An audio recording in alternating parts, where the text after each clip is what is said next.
I present to you Mr. Danquah Addo-Yobo, West Africa Regional Manager for Yara International.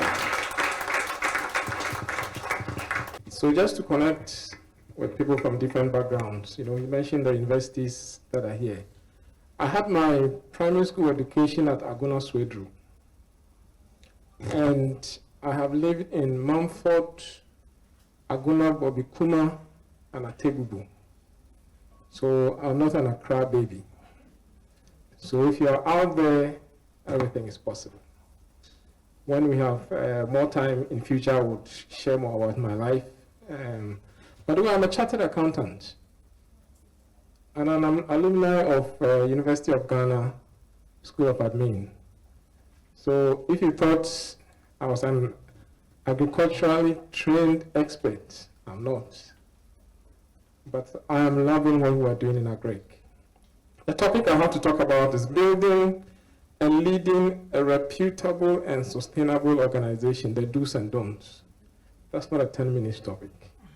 So I'm going to give you just 5 pointers so that after that we can have the floor for questions and answers. The first one that I want to share with you is no business is easy to build. No business.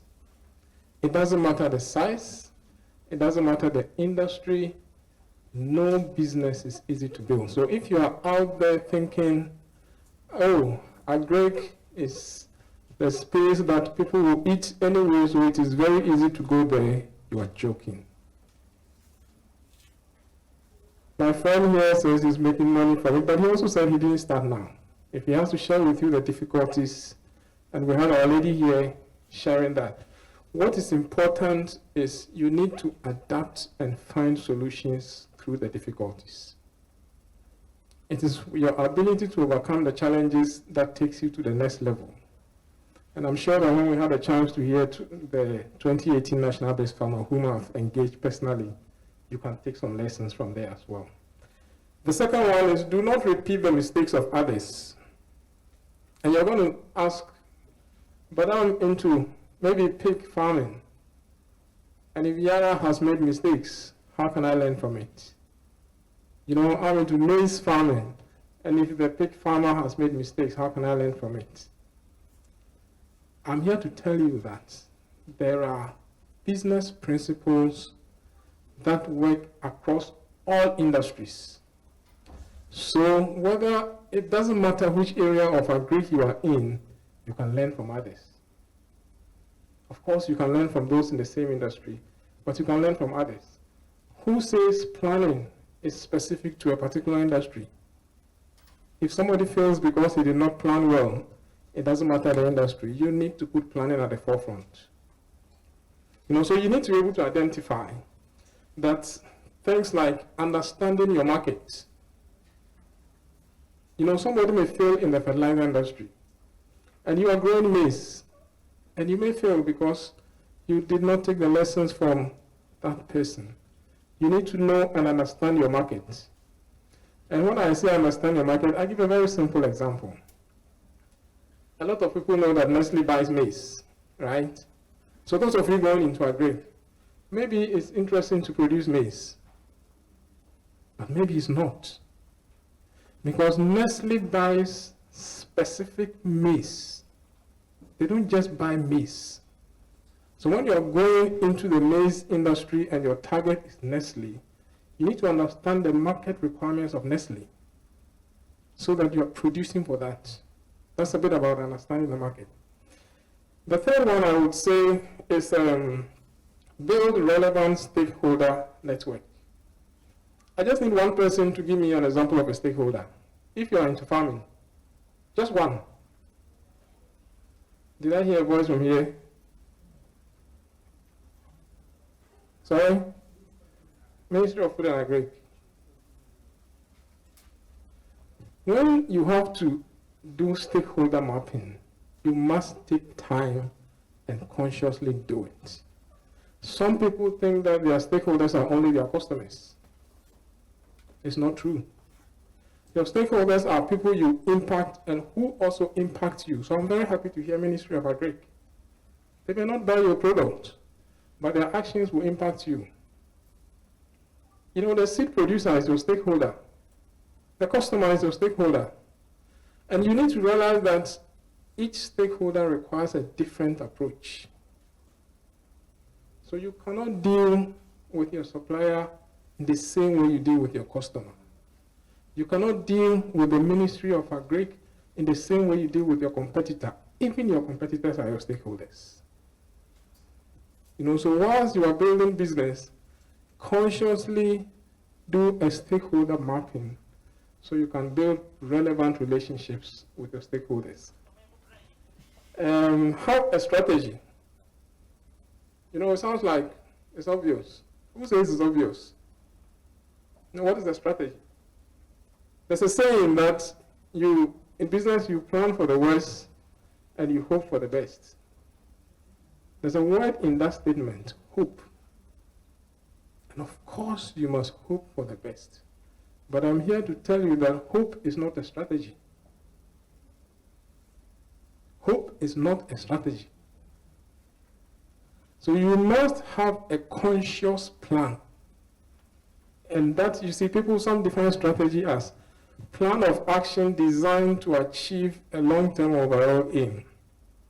You must have a plan and hope for the best in executing the plan. But don't build your business on hope. Never build your business on hope. And the last one, which I hope I'm still within the 10 minutes, is, you know, the topic says building and leading a reputable and sustainable business. Reputable business is about brand. You know, why do people walk to the shop and want to buy a Nike shoe? Is it because that tick mark is nice? I don't think that is why people want to buy Nike. Why do people walk to the shop and want to buy Italian shoes? Is it just because it's made in Italy? The brand stands for something. So your brand must stand for something, right? So don't take your brand for granted. When people see your brand, what is the message without you saying a word that the brand communicates? Italian shoes communicate quality. I mean, that's basically how people want it. If you see the Ejura brand out there, there's a message. And I know some of it that stands with the farmers is quality, integrity. You know, when we say it's 50 kilograms, it's 50 kilograms. When we say it's 23.5, it's 23.5. You know, those are some of the things that your brand must have a meaning, and you must consciously decide what are you trying to build. Are you just producing maize to sell? Then why would Nestle buy your maize and not the other person's maize? You know, are you just producing pig to sell? Why should ShopRite buy your pigs and not the other person's pigs? So really, your brand must stand for something. And you must also, you know, when you start to build a strong brand, you also have to realize you need to protect the brand. Because strong brands get attacked. Today, we're in the market with policemen and investigators, CID people, trying to arrest unscrupulous people who are trying to fake our products. Why are they not faking somebody else's product? So you must have in mind that once you build a business, once you build a strong brand, it also creates additional responsibility for you to be able to protect your brand. And these are things that you can't take for granted whilst you run your business. And no matter how small your business is, what you are known for when you are small will stay with you when you become big. Don't be that businessman who doesn't care about anything and expect that when you have 150 acres, suddenly people see you different. So build a brand that has a meaning. This will be my just 5 pointers that I would like to give to you. Thank you. My name is Wamo Job. from Adidome Farm Institute. My question is, your topic is on leadership, and you talked a little bit about the stakeholders in agriculture. And Agric is the backbone of this country. And we as youth who are venturing into agriculture believe that the leadership is not helping us. And sometimes somebody wants to register an agribusiness, and the stress they go through, it's not easy. But this is the same country that sings Agric is the backbone of the country. Is it that they are doing something that is maybe we are blind and we are not seeing, and that is why we complain, or they are not doing anything as we see it? What could be the problem for this? Okay, I would attempt a slightly different answer because it feels a little bit political as well. So I need to be careful. I'm not a government rep. What I would say is others have registered businesses. So there might be difficulties, but maybe it comes to one of my points. You have to learn from those who have registered businesses. What did they go through? How did they overcome those challenges? And one important thing that I have learned over the years is governments will come and go, and governments will have all the good intentions, and governments will do their best. But you cannot outsource your life and your progress into the hands of governments. So find the solutions with those who have done it before. Let them chart the path, let them help you to chart the path to be able to register. And when you have to take the business forward, don't depend or don't sit and wait for government. Government has multiple issues dealing with, and of course Agric is extremely important. But if you are close to the Ministry of Agric, and you also know some of the challenges in the system, there will be steps you would take that you would take it into your own hands to move. And when the government policy starts to open up space, you take advantage of it. That would be my response. Yes, before the start of your presentation, you mentioned that you didn't study agriculture in the university, but you've been able to learn a lot of agric knowledge outside the classroom. So my question is that, like stakeholders like you, how does your decision affect the way agriculture is taught in our schools? Sorry, my name is Yao Sedufia, University of Ghana. How does your decisions affect the way Agric is taught in schools? Okay, Yara is a business in the Agric space, right? So it's not about me, it's about how we build the business and how we position the business. We actually work with the Agric department in the University of Ghana. In UDS, we're actually doing some trials and demonstrations where we bring our practical knowledge to them, and expect that in that process, that should also guide and support how they train the teachers. In the University of Cape Coast, also, we're doing some special research work with in the cocoa space with University of Cape Coast. And when you look at the Yara logo, it says knowledge grows.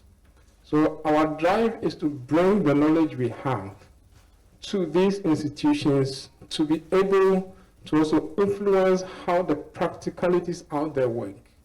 I instituted Yara's admission of national service personnel when I was appointed as the MD. And over the years, we have been picking national service personnel from the universities. We go there to engage, and we know that the trainings we put them through, they share with their colleagues, they share with some of their schools, they share with some of their lecturers.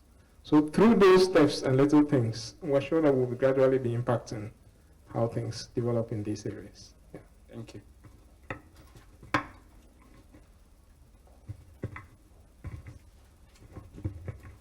My name is Al-Hassan Tia Awal, a student of Ejura Agricultural College. I'm one of those who believe that we cannot achieve food security without soil security. And Yara Ghana Limited is doing their best in terms of giving the farmers quality fertilizer. But with my interaction as an agricultural student with most of the farmers, the challenges they face is that whenever there is government subsidy, the Yara fertilizer is not always included. So how do you make it available for them? Okay, so first of all, that is a very wrong impression. Yara is involved in the subsidy program. Our products are in the subsidy program. But you need to understand the mechanisms of the subsidy program to realize that we cannot sell everywhere in the subsidy because we get a contract with a limited quantity that we have to sell. So it can run out, you know. And the topic you raised about soil security has nothing to do with subsidy. The soil security is about protecting the soil, it's about training the farmers so that they have the right farming practices and the right fertilizer applications. And Yara, for instance, we say we feed. My name is Alhassan Tia Awal, a student of Ejura Agricultural College. I'm one of those who believe that we cannot achieve food security without soil security. And Yara Ghana Limited is doing their best in terms of giving the farmers quality fertilizer. But with my interaction as an agricultural student with most of the farmers, the challenges they face is that whenever there is government subsidy, the Yara fertilizer is not always included. So how do you make it available for them? Okay, so first of all, that is a very wrong impression. Yara is involved in the subsidy program. Our products are in the subsidy program. But you need to understand the mechanisms of the subsidy program to realize that we cannot sell everywhere in the subsidy because we get a contract with a limited quantity that we have to sell. So it can run out, you know. And the topic you raised about soil security has nothing to do with subsidy. The soil security is about protecting the soil, it's about training the farmers so that they have the right farming practices and the right fertilizer applications. And Yara, for instance, we say we feed the plants. So our training recommendations are in a way that protects the soil. So if the farmer would practice that, and again, comes a bit to the government question, and not wait for the government subsidy. Because the product you may get under the subsidy has very limited NPK and urea. But maybe what you need for your crop is not in the subsidy list. And with that, we do hundreds of demonstration fields around the country and use that to train farmers. So we hope that, and of course, hope is not a strategy. That's why we do a lot of the field work we do. That in that knowledge transfer, the farmers would increasingly do the right practices to protect the soil. Because the subsidy program, of course, is also intended to do a lot of things. But if that is your solution to soil fertility, then you are looking for the wrong solution. Thank you very much. I'm Gideon Yakon from the University of Ghana, level 200 student. Please, in your submission or in your presentation, you made mention of branding and how to protect your branding. And this one sounds more or less like after your business has been settled and like it's ongoing very well. So I want to ask, as a young youth coming up that you've started a like small business, how would that like branding and how to protect your branding comes in here? Okay, as a young business, as a person, you need to have a brand. And that is also what a lot of people fail to do. They struggle to get jobs because they are not positioning a brand. As a person, you need to have a brand. As a small businessman or lady that is coming up, when you walk into a room, what do people see? That's your brand. If she walks into the room now with a story she shared, she's a reflection of resilience. She's a reflection of not giving up. So she starts to build something, and that's his brand. That's why I said brand, some people just market a logo as a brand, but your brand must stand for something.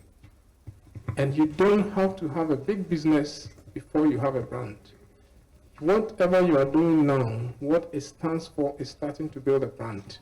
So eventually when you put a logo on it, You are not going to look for what is that logo for. It is what you have built just is translated into a logo for you. So if you're starting now, start to build that brand. You are into competition with. Where do you draw the dichotomy between seeing the competitor as competition and as a stakeholder? Thank you. Okay, I said your stakeholders are people you impact and they also impact you. Do you think your competitors don't impact you in the market? You know, and that's not a question for you to answer, but that's, so does it fit in the definition? People who impact you are your stakeholders. People you impact are your stakeholders. The actions of your competitors impacts you in the market. It impacts your strategy, it impacts your planning. You must understand how your stakeholders behave or approach the market for you to be better at beating them in the market. If you disregard them and just see them as competition, then you are failing in your stakeholder mapping. So a stakeholder is not only the person you can walk to the bar with and have a drink, you know, but even the people who are trying to fake our sacks are stakeholders we need to deal with in a very different way. They are not positive stakeholders, but a competitor can be positive. They challenge you. They challenge you to do more. They challenge you to think deep. You know, and then of course, when you have room to collaborate, we collaborate. OCP is our competitor to you. Why are we on the same platform today? You know, I had a choice to say, if OCP is the one written here, I'm not coming. What would I have achieved in trying to support youth development? But I'm not going to come here and start to explain in details my business strategy because my competitor is here. But I can collaborate with him in different ways. So your competitor is a stakeholder. Thank you. Thank you very much. That has been Mr. Danquah Addo-Yobo, the West Africa Regional Manager for Yara International.